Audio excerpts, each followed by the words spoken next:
우리가 얼마 전부터 대우리문답 2부를 함께 배우기 시작했죠. 1부는 우리가 믿어야 할 게 뭐냐 이걸 가르쳤고요. 이제 2부는 우리가 해야 할 게 뭐냐 이걸 가르치고 있습니다. 우리가 믿어야 할 것과 해야 할 것, 이게 결국은 다 하나님께 대한 건데요.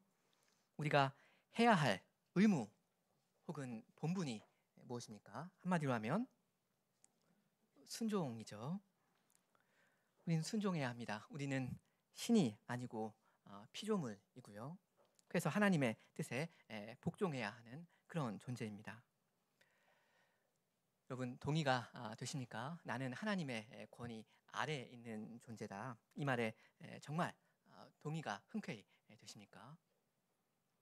나는 하나님보다 우월한 위치에 있는 그런 존재도 당연히 아니고, 하나님과 어떻게 맞먹어 볼 수 있는 그런 위치에 있는 존재도 절대 아니다.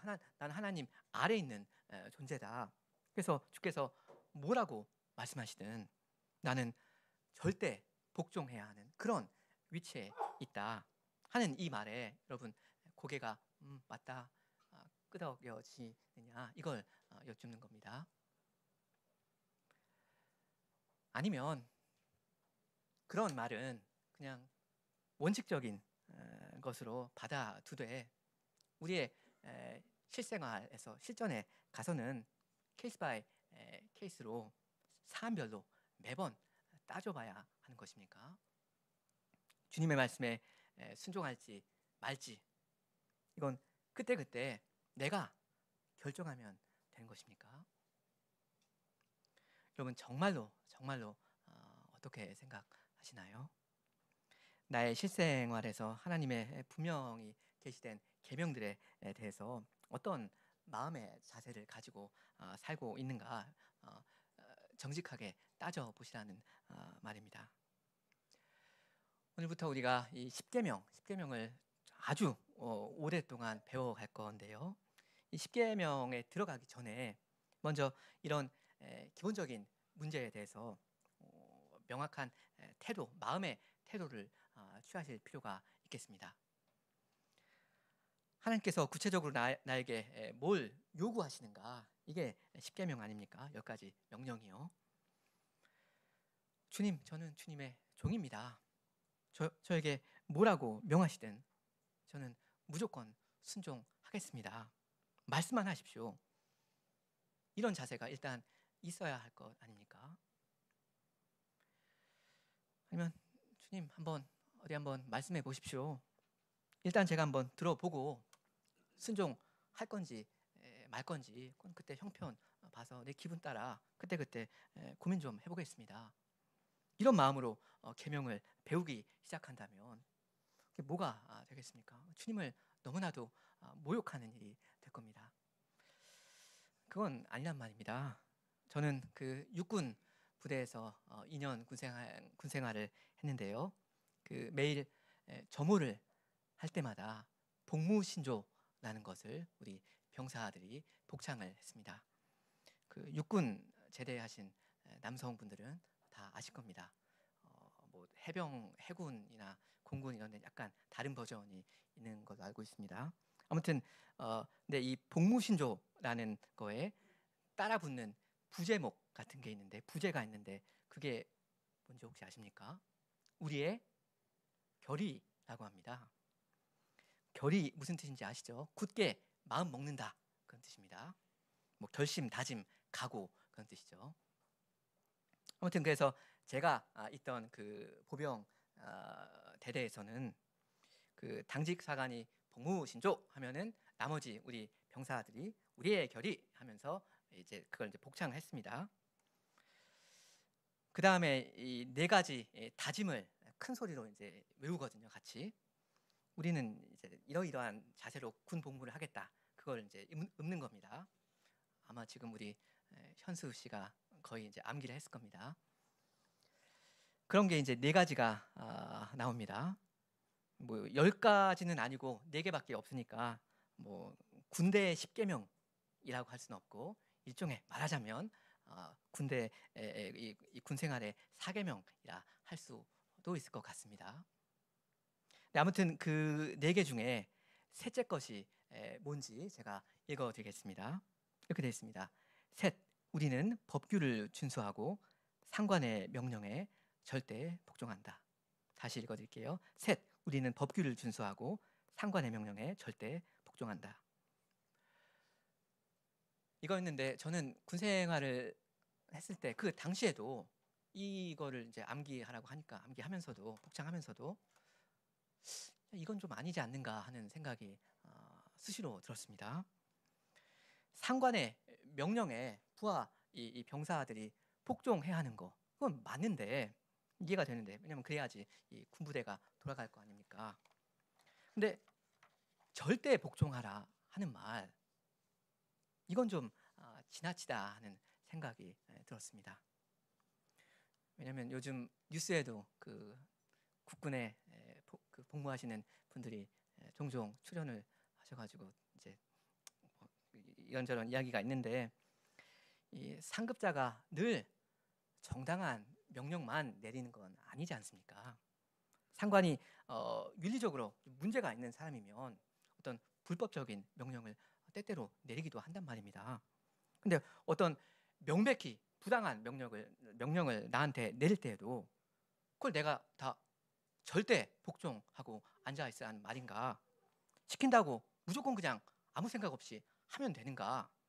그건 좀 아니지 않는가? 그런 생각이 좀 들었다 이겁니다. 근데 제가 최근에 알게 된 사실인데요.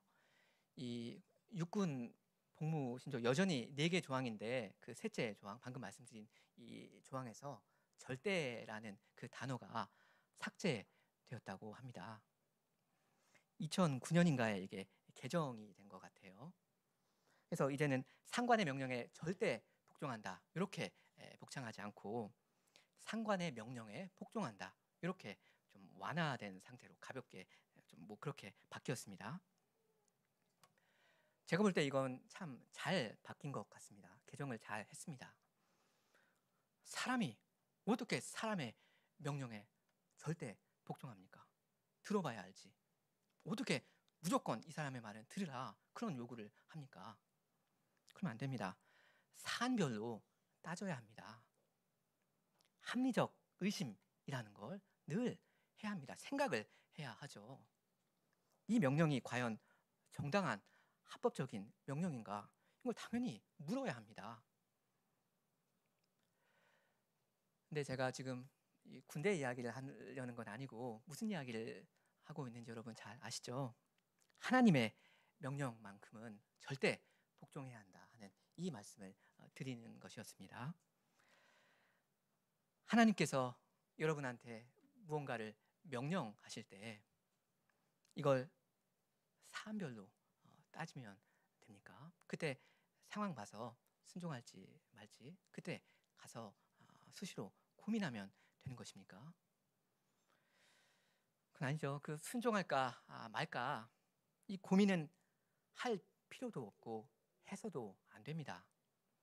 하나님은 지극히 선한 분이시니까 어떤 조금이라도 악한 명령을 내리실 리가 없단 말입니다. 그러니까 순종 여부를 고민할 필요가 없고요.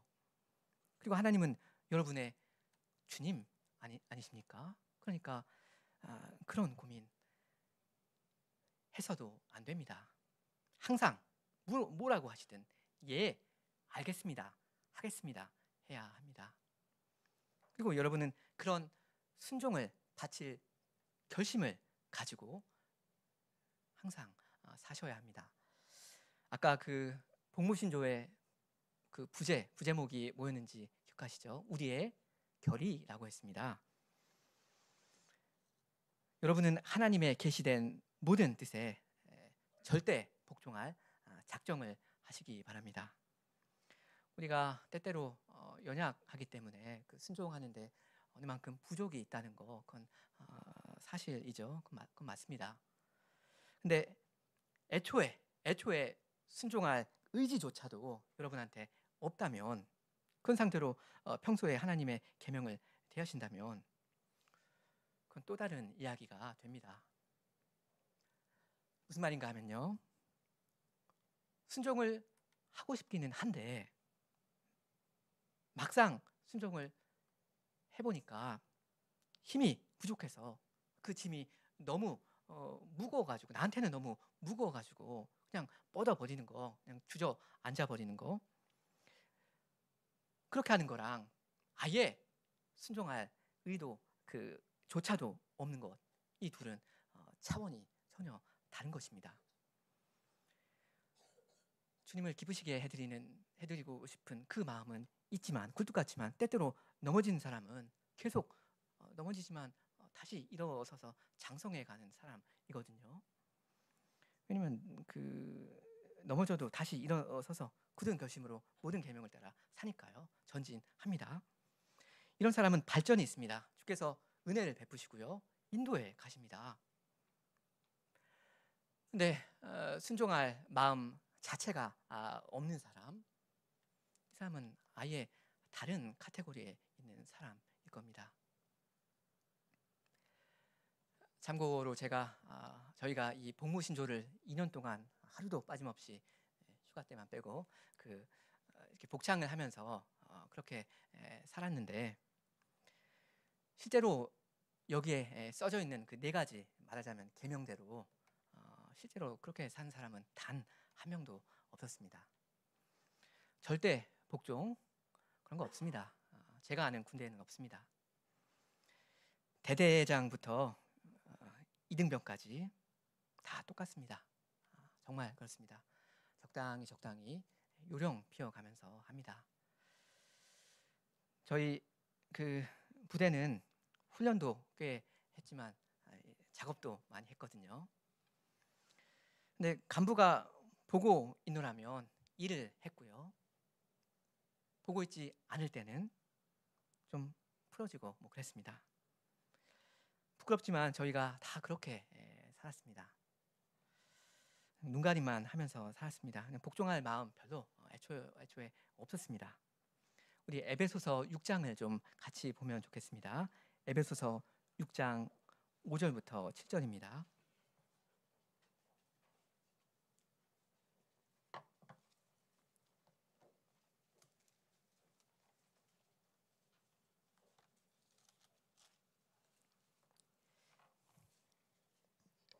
같이 한번 읽으면 좋겠습니다. 5절부터 7절. 종들아, 두려워하고 떨며 성실한 마음으로 육체의 상전에게 순종하기를 그리스도께 하듯하여 눈가림만 하여 사람을 기쁘게 하는 자처럼 하지 말고 그리스도의 종들처럼 마음으로 하나님의 뜻을 행하여 단마음으로 섬기기를 축게 하듯 하고 사람들에게 하듯 하지 말라. 지금 종 혹은 노예 위치에 있는 이 신자들한테 바울이 교훈을 하고 있잖아요. 자기 상전한테 어떤 자세로 순종을 해야 하는가, 그걸 지금 이야기하고 있습니다. 전 여기서 2가지만 간단히 말씀드리려고 합니다. 첫째는 마음이 강조되고 있다 하는 사실입니다. 우리 성경 5절에 성실한 마음으로 순종하라 하죠. 그 다음 6절에는 마음으로 하나님의 뜻을 행하라 하고요. 그리고 7절에는 단마음으로 섬겨라 합니다. 마음이 아주 강조되고 있죠. 둘째는 신자가 주님의 종이다 하는 사실을 이야기하고 있다는 사실입니다. 먼저 5절에 순종하기를 그리스도께 하듯 하라 하죠. 그리고 6절에는 그리스도의 종들처럼 행하라 하고요. 7절에는 섬기기를 주께 하듯 하라 합니다.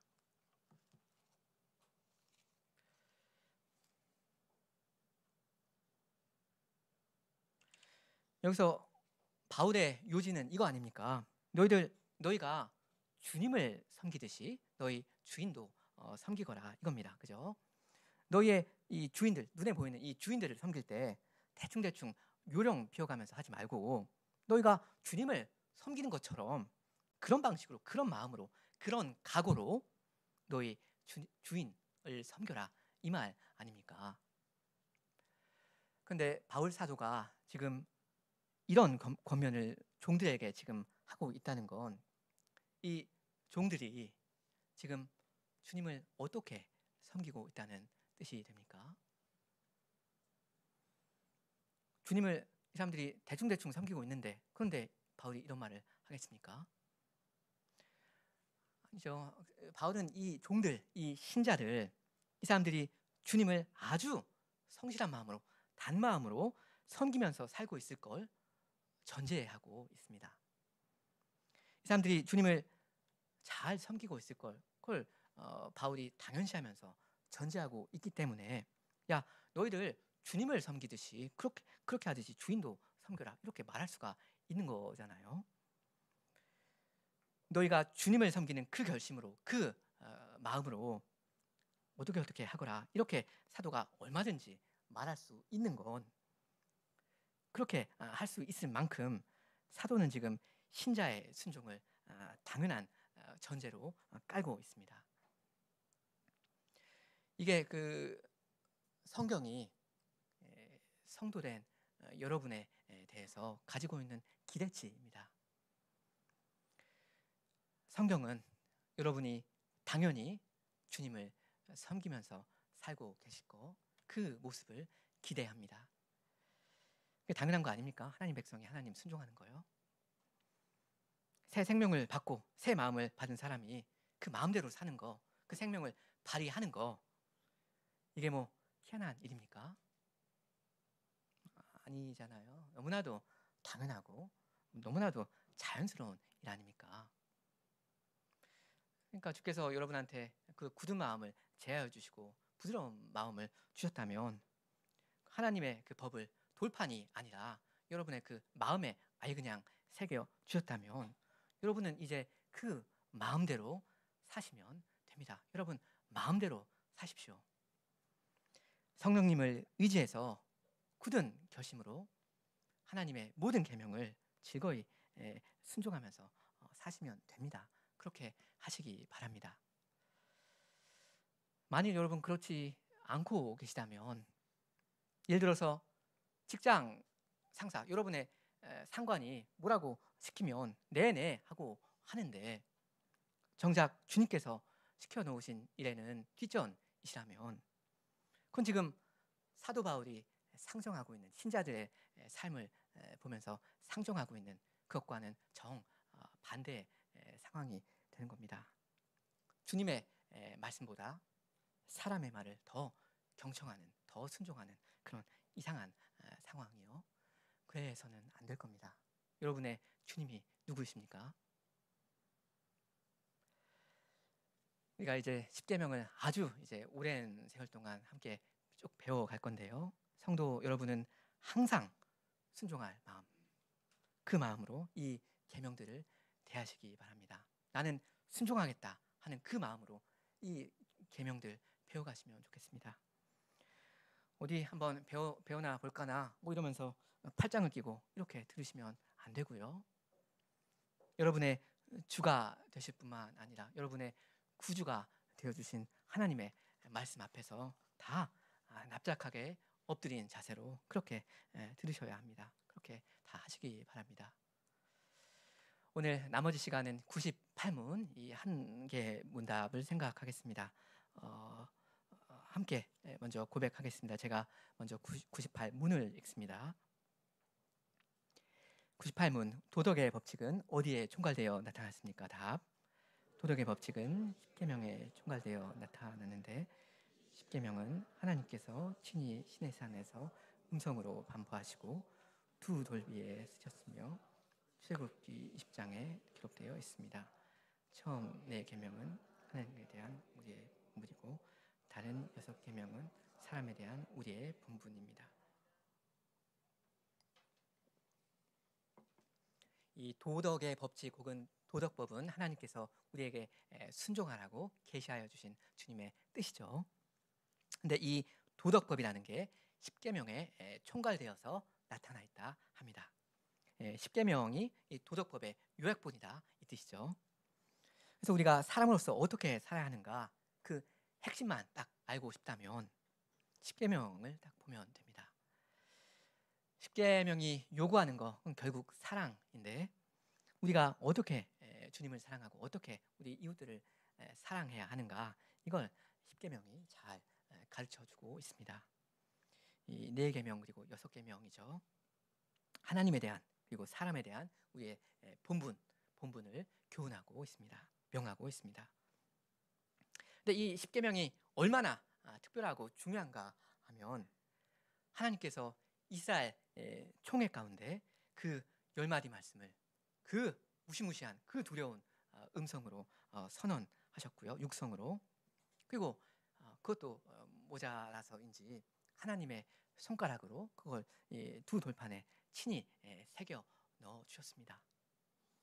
그러니까 십계명은 성경 전체에서도 굉장히 중요한 위치를 차지하고 있습니다. 이 출애굽기 20장이요. 그러니까 우리가 이건 일평생 특별히 읊조려야 하는 그런 말씀입니다.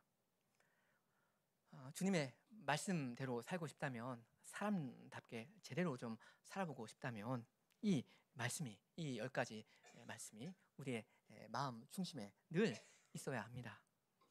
근데 여기 그 98문답에 보시면 십계명이 출애굽기 20장에 기록되어 있다 하잖아요.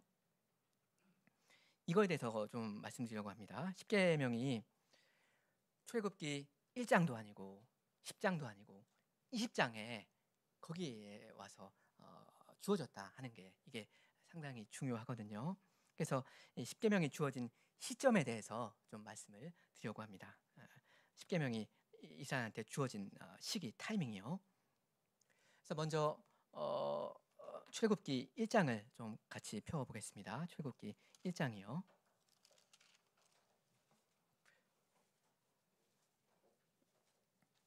20장을 이제 향해서 1장부터 좀 가볼 겁니다. 1장에 이스라엘 백성의 수가 아주 많아진다는 이야기가 먼저 나오죠. 그 다음 1장 13절에 보면 애굽 사람들이 이스라엘 자손의 역사, 노동이죠. 사역을 엄하게 하여 고역으로 그들의 생활을 괴롭게 하니 곧 흙 이기기와 벽돌 굽기와 농사의 여러 가지 일이라. 그 시키는 역사가 사역이 다 엄하였다 했습니다. 노예가 된 거죠. 아주 이 사람들이 비참해진 겁니다. 그 다음에 22절을 보면 그러므로 바로가 그 모든 시민에게 명하여 가로되 남자가 나거든 너희는 그를 하수에 던지고 여자여든 살려주라 했습니다. 그러니까 이스라엘이 그냥 아주 어떤 고역으로 괴롭게 된 것뿐만 아니라 그 존재 자체가 없어지게 된 겁니다. 남자아이가 없어지니까 이제 이스라엘이라는 민족은 사라져 버리고 애굽이라는 나라에 그냥 다 흡수되어 가는 겁니다. 점차 이제 소멸되면서 이 민족이 멸망하는 겁니다. 그다음 2장에는 그 모세가 태어나고 자라는 이야기가 나오고요. 3장부터는 이 모세를 주께서 부르시고 일을 맡겨 주시죠. 이 모세는 이제 이스라엘 백성한테 직접 가서 하나님의 말씀을 전해야 했는데 이 말씀이 뭐였는가, 이걸 좀 보려고 합니다.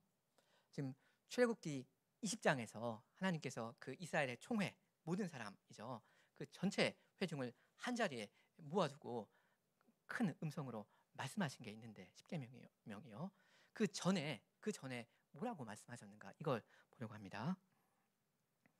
그 말씀이 뭐였습니까? 계명을 지켜라, 이렇게 말씀하셨습니까? 우상을 섬기지 말아라, 안식일을 기억하여 거룩히 지켜라, 네 부모를 공경해야 한다, 간음하지 말거라, 이런 요구를 하셨습니까? 내 계명들을 잘 지켜라, 그럼 내가 너희를 도와주겠다, 그럼 내가 너희를 불쌍히 여겨주겠다 하셨습니까? 아니죠. 뭐라고 하셨습니까? 그 출애굽기 우리 4장 29절을 좀 보겠습니다. 29절 30절입니다. 출애굽기 4장 같이 한번 읽겠습니다. 29절과 30절. 모세와 아론이 가서 이스라엘 자손의 모든 장로를 모으고 아론이 여호와께서 모세에게 명하신 모든 말씀을 전하고 백성 앞에서 이적을 행하니. 그러니까 아까 그 출애굽기 20장에서도 거기 가서도 이제 이스라엘 회중을 모아놓고 말씀을 하실 건데 계명을 주실 건데 지금 여기 4장에 나오는 건 장로들에게 이제 말씀을 전달하시고 그다음 백성 앞에서 이적을 이제 보도록 행한다 하지 않습니까? 그럼 여호와께서 이렇게 이 백성 앞에서 하신 이 말씀이 무엇인가? 그러니까 모세에게 뭐라고 말하라고 전달하셨는가? 그걸 봐야겠죠. 이게 3장 16절부터 나오는데 제가 읽겠습니다. 10계명은 20장에 나오고 그 전에 뭐라고 하셨는가 말씀하셨는가 이겁니다. 16절부터입니다. 너는 가서 이스라엘 장로들을 모으고 그들에게 이르기를 여호와 너희 조상의 하나님 곧 아브라함과 이삭과 야곱의 하나님이 내게 나타나 이르시되 내가 실로 너희를 권고하여 너희가 애굽에서 당한 일을 보았노라.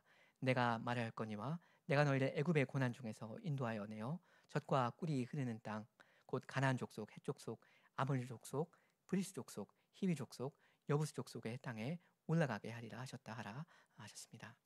한마디로 내가 너희를 이 종된 집 애굽에서 구원해서 아주 좋은 땅으로 인도해 주겠다 이거잖아요.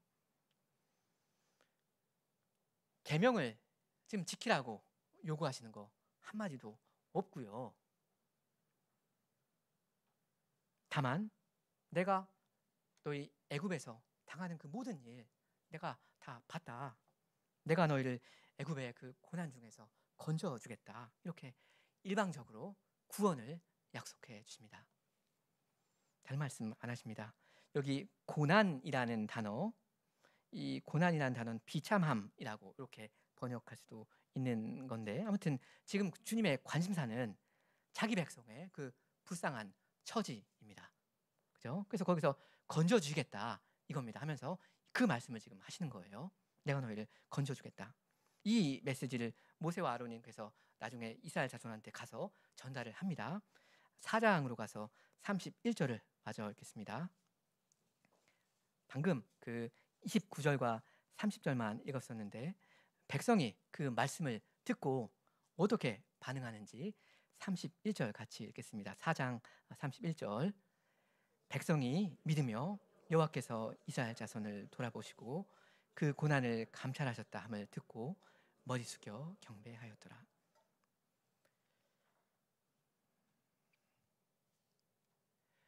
여호와 하나님께서 구원을 말씀으로 약속해 주시니까 그 백성이 어떻게 반응합니까?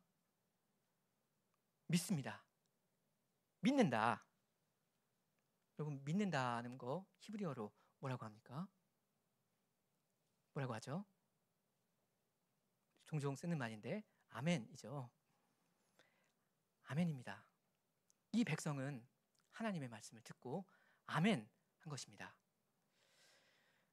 무슨 말입니까? 이 여호와 하나님이 이 언약의 하나님이 복음 약속으로 이 죄인들에게 찾아와 주시니까 그 죄인들이 아멘 하면서 믿었다 이겁니다. 여기 31절에서도 고난 혹은 비참함이라는 단어가 나오잖아요.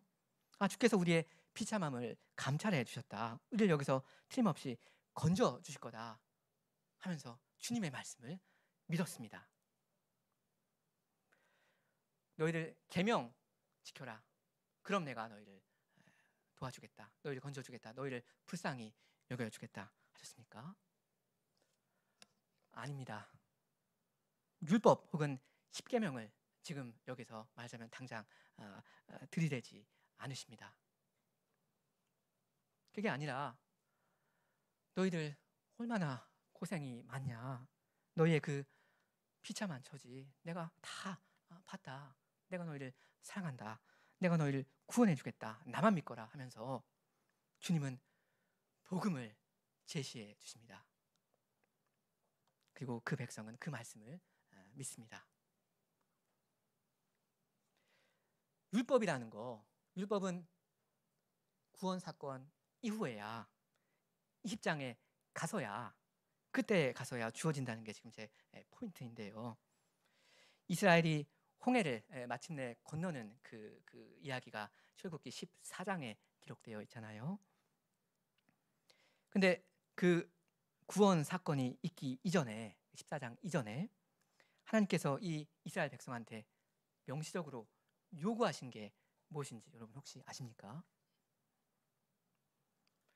그러니까 출애굽기 1장과 14장 사이에, 14장이 홍해 건너는 건데, 이 두 사건 사이에, 그러니까 그 출애굽이라는 그 대구원 사건 이전에 보면 하나님께서 이스라엘 백성한테 요구하시는 게 정말 별로 없거든요. 여러분 나중에 한번 유심히 그 관심 가지면서 한번 읽어보시기 바랍니다. 1장과 14장 사이에서 하나님께서 자기 백성한테 시키시는 거 정말 별로 없습니다. 근데 유난히 눈에 띄는 게 있습니다. 그것이 무엇인가 하는 겁니다. 혹시 아시는 분 계십니까? 네? 그게 뭐냐면 유월절 규례입니다. 하나님께서 출애굽 구원 이전에 혹은 그 와중에 자기 백성한테 아주 강조를 하시면서 신신당부하시는 게 있는데, 그 하나 있는데, 그게 유월절에 대한 규례입니다. 그게 12장부터 나오는데 한번 보실까요? 12장 1절부터 그 유월절 규례 이야기가 쭉 나오는데,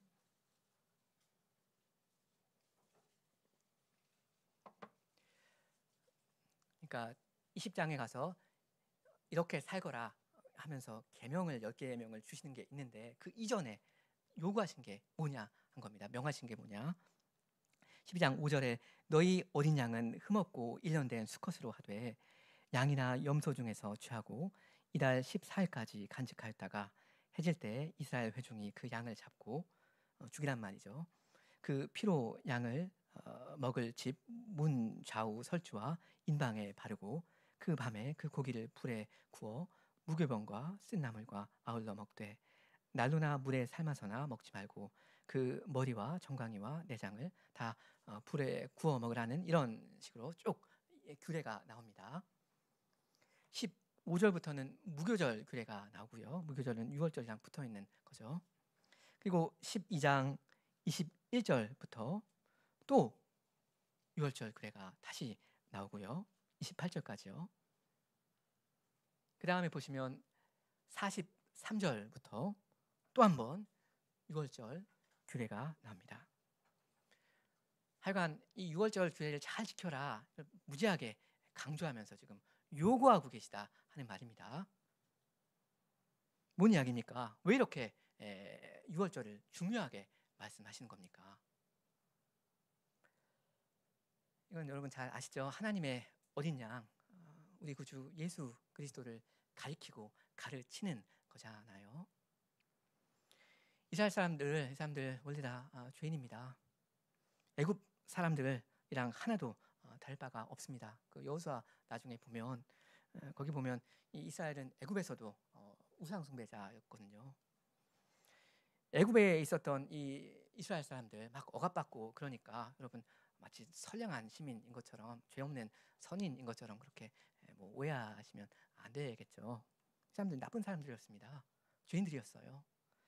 그러니까 자기의 그 죄와 자기의 그 비참한 처지 가운데 죽어 마땅한 그런 사람들이었습니다. 그리고 가만히 두면 실제로 그렇게 다 될 거였습니다. 산의 아이를 바로가 죽이라 했으니까요.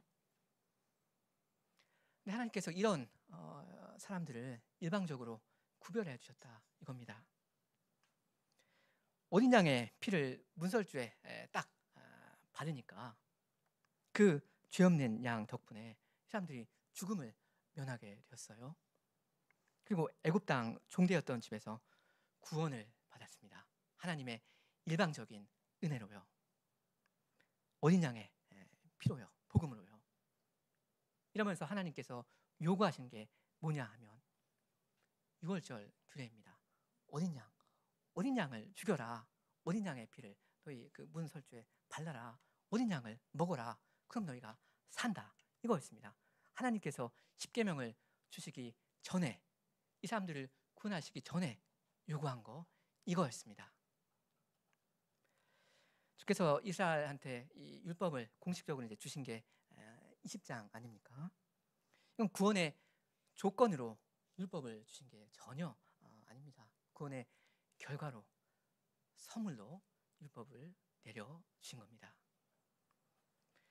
한때 이 폭군 바로의 그 비참한 노예 신세였던 이 사람들한테 그 어린 양의 피값을 그걸 값으로 해가지고 자유를 주시고, 이제는 자유인으로 마음껏 나를 섬기면서 살라 하시면서 주신 게 그 십계명입니다.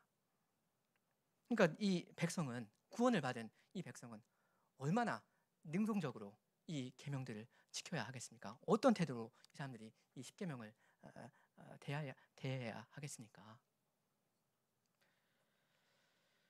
혹시 성도 여러분한테 감사하는 마음이 없다면 이 십계명은 자유의 율법이 전혀 아니라 속박의 규제가 될 수밖에 없습니다. 마음껏 내 마음대로 살고 싶은 나를 제한하고 통제하는 그런 거예요. 네, 일단 계명은 그런 게 아니다 하는 것입니다. 여러분이 복음을 믿으신다면 이미 구원의 선물을 받으신 거고요. 계속해서 그 구원의 선물을 받고 계신 겁니다. 그 완성되어가는 그 구원을 계속 받고 계신 겁니다. 어떻게 해요? 율법으로요. 율법이 죄인을 그 죄들로부터 계속해서 구원해 갑니다. 이렇게 그 죄인을 구원의 완성을 향해서 인도해 갑니다. 이 말은 율법 그 자체가 사람을 구원한다 하는 말 당연히 아니고요. 이미 은혜로 의인이라는 선언을 받은 신자가 이제는 성령의 의지에서 그 율법을 지킴으로써 그 죄악된 생활, 그 과거로부터 구원을 받아간다 하는 겁니다. 의로운 삶, 거룩한 생활을 실질적으로 이제 본격적으로 한다 이겁니다. 십계명이라는 거 여러분 없었다면 어떻게 사는 게 거룩한 삶인지 무슨 수로 우리가 알겠습니까? 예수님을 닮아가는 길이, 그 길이 어디에 있는지 알 방법이 없을 겁니다. 그러니까 출애굽은 했는데 그냥 광야에서 빙빙 돌 뿐입니다. 어디 목적지에 다르기가 어려울 겁니다. 십계명이 없었다면. 근데 주님의 말씀은 내 발의 등이요 내 길의 빛이 됩니다. 어디로 가야 할지 그걸 알려줍니다. 그 목적지가 어디 있는지, 하나님을 완전히 순종하는 그 주님을 닮는 거기가 목적지가 어디 있는지 알려주고요. 어떻게 오늘 어느 방향으로 내가 오늘 그 한 걸음을 내딛어야 하는지 그것 또한 알려주십니다. 십계명이. 제가 아까 이스라엘 백성이 이 복음에 아멘 했다고 말씀드렸잖아요. 근데 여러분은 율법의 모든 말씀에도 아멘 하셔야 합니다. 복음에 아멘 한 사람은 율법에도 온 마음으로 아멘 합니다. 네, 주님 순종하겠습니다. 시키신 일 즐거이 하겠습니다. 마음을 다해 하겠습니다. 금하신 일 멀리 하겠습니다. 말씀만 하십시오.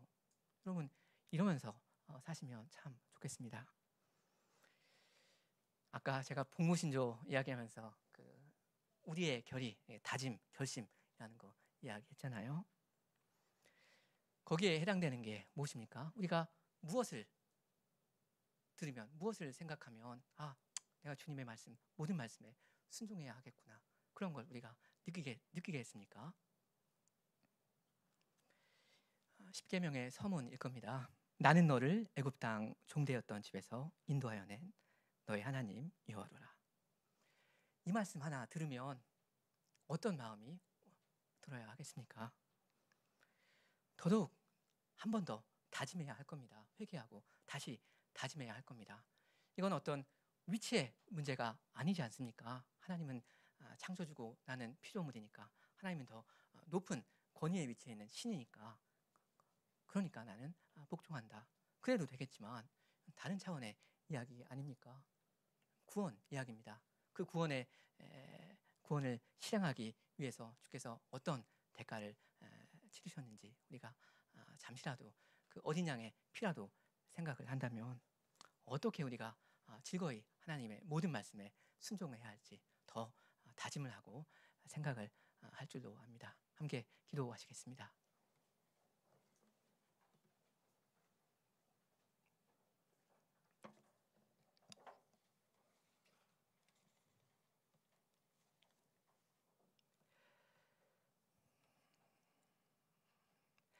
하늘에 계신 하나님 우리 아버지, 주께서 저희를 애굽 땅 종되었던 집에서 건져내신 것이 아니요 저희의 그 많은 죄와 그 비참한 처지 가운데서 건져내셨사오니, 그것도 우리 구주 예수 그리스도 하나님의 독생자의 피로써 그렇게 하셨사오니,